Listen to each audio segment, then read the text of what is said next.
Hello, I'm Hal Ottaway with the Wichita Postcard Club, and it's time once again for a postcard of the week. This week, I want to introduce Phil McDaniels to you. He's that newsletter editor that you normally don't get to see unless you come to monthly meetings, and sometimes he gets here a little late, don't you know? But anyway, Phil's always there, and just makes the most wonderful newsletter. I just can't brag about it enough.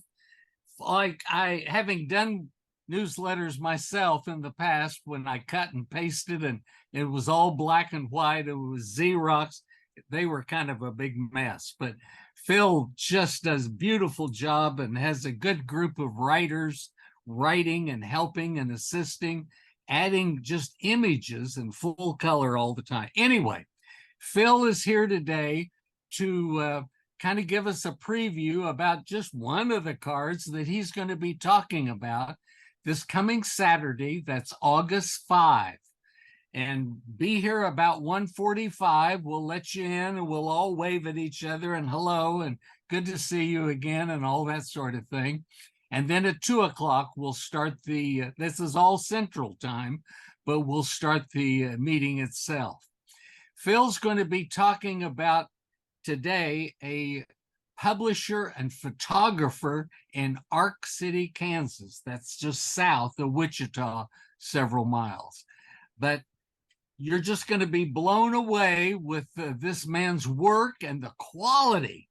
And one of the things, he was lucky, or maybe he was just smart and lucky too, but he had a publisher back east, and I think Brooklyn, New York, or New York City, but it was the Albertype Publishing Company, postcards by Albertype.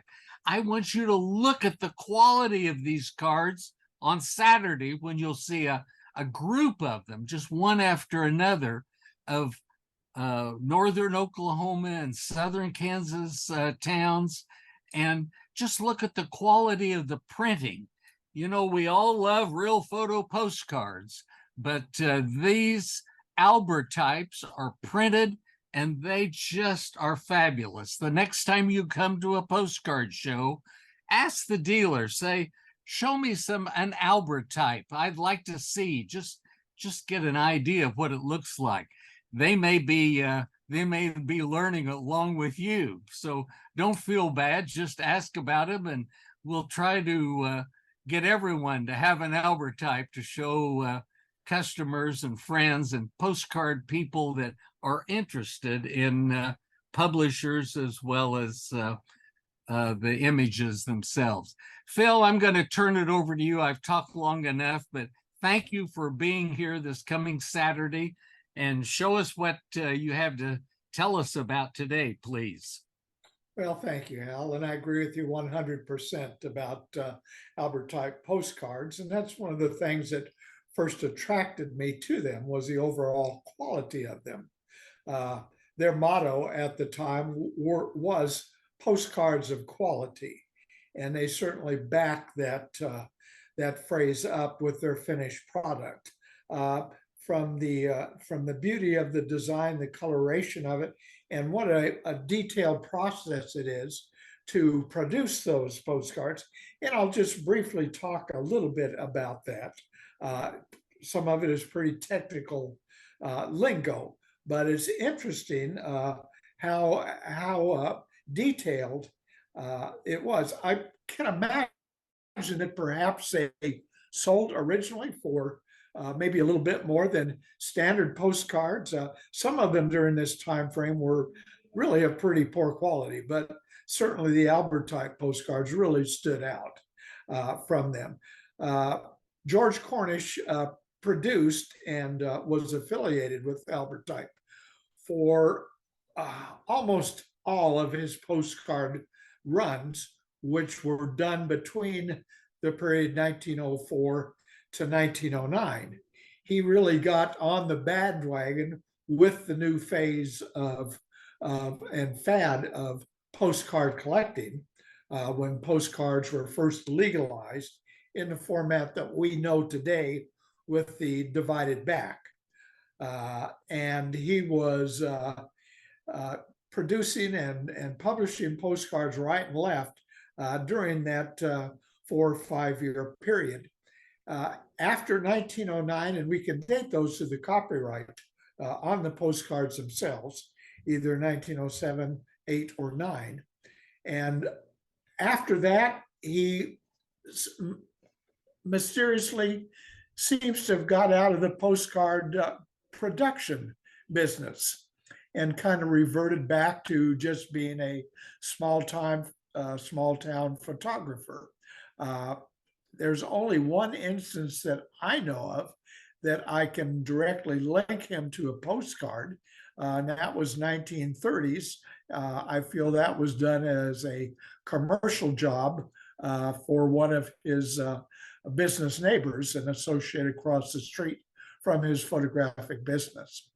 So there's still many mysteries yet to solve with his postcard production. I kind of keep picking away at the ones that I know of today, and we'll discuss some of those mystery postcards that we know about from newspaper headlines, but we have yet to see or run across. But that's one of the thrills and excitements of postcard collecting, I believe, is you don't know exactly what's out there, and you don't know what you're going to find when you go to looking for postcards.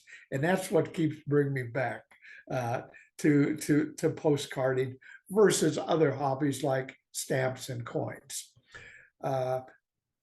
George Cornish opened his photography studio in Arc City, and we'll stop right there just for a second. We're going to call it Arc City right now. And in the presentation, we're going to dwell just a little bit at the end on the proper pronunciation of Arkansas, Arc City, and Arkansas and Kansas. It's an interesting story in itself, and it's kind of a little sideline. But he opened up his studio in 1898. He was an apprentice for an earlier photographer named William Prettyman. And after Prettyman left to run in the Cherokee Strip land run in 1893, George went from apprentice to maybe co-owner to outright owning the studio. It's kind of hazy on succession. There's images known with both of their names on them. So we can't really date exactly when all this happened. But by 1898, he was up and running his studio on 5th Street. And of course, the photographic styles then for portraiture was were cards, and postcards were unknown at that time or not widely used. It wasn't until about 1903, 1904 that he first got into the postcard end of it. And of course, that mushroomed and expanded in 1907 with the legalization of postcards. So we'll talk a little bit about his postcard production. We're going to talk a little bit about the Cherokee Strip land run, which was prominent in many of his photographs and postcard productions during the time. His portrait studios we'll get into, and we'll talk a little bit about the 101 Ranch that he played an important part of in photographing it in the 1904-1905 time zone. So there's lots of side streets and avenues that we can go down, and it's going to be tough to stay on topic. But I'm really looking forward to it. I'm excited about it. It's just amazing, the history of the region of southern Kansas and it playing a part in the development of northern Oklahoma before it became a state in 1907. So that's great. I'm looking forward to it. It should be fun, and I hope everybody finds it interesting. Well, thanks, Phil. The card that you're showing us today is a street scene there in Arc City. And we were looking at it together just before we made this video, and you were pointing out some of the features. Can you tell about it, Phil? The wires and so forth? Yeah, I just get a kick out of looking at these early street scene photographs and the number of telephone and I guess electric wires too that are strung up and down the streets. And in looking at that picture, we kept finding new little images in that picture that we had not noticed before. But up in the upper left-hand corner of that, there is a little Bell telephone insignia on there that we discovered. And it's just those little fun things like that, that if you blow these pictures up and look careful enough, you can keep finding new things to look at and surprise you. And that was certainly the case here. I believe the view is looking from Summit Street, which is the main thoroughfare through Arc City. It runs north-south, Fifth Street going across east-west. His first studio was on West Fifth Street, and he was there until about 1914, we believe, when he had a mover pick up his pretty modest building and move it a couple of blocks east on Fifth Street to a new location. He had bragged at the time that he had not missed a business day of work during that move. And looking at the pictures that I will show you in our presentation, I think that truly is the case, that they kept working maybe almost as they were moving the building itself. Oh, that's great. And of course, that moving you're talking about, that was done with horses and wagons and brawn and big men. And it was just amazing to think about moving buildings. That they could do that during that time frame. That is amazing. Evidently, he did not fit in well at his first location. I think he had a little bit of an inferiority complex. His building was pretty humble and pretty basic compared to the multi-story limestone buildings that were built around him. And I think there's a pretty good business syndicate going on with the more well-to-do businesses. He felt out of place there. Now, the story goes that he moved because they were putting in a new post office and they needed his property for that. But I think it was also as likely that he moved and is trying to fit in a little bit better with the other businesses. I know there was talk in some of the newspaper articles about the business syndicate wanting Fifth Street to be the main business district. That didn't happen.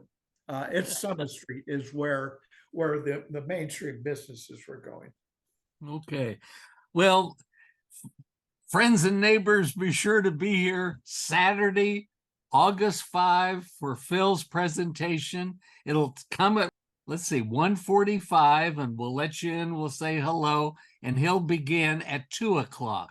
And if you're wishing that you could see this, but you have a wedding to go to or something like that instead, never fear. Alan is here and he's going to be recording that program, and it'll be on the YouTube in just 2 or 3 days after this presentation. So we'll have it there to refer to and to go back to and listen to again and see what it was that Phil was talking about.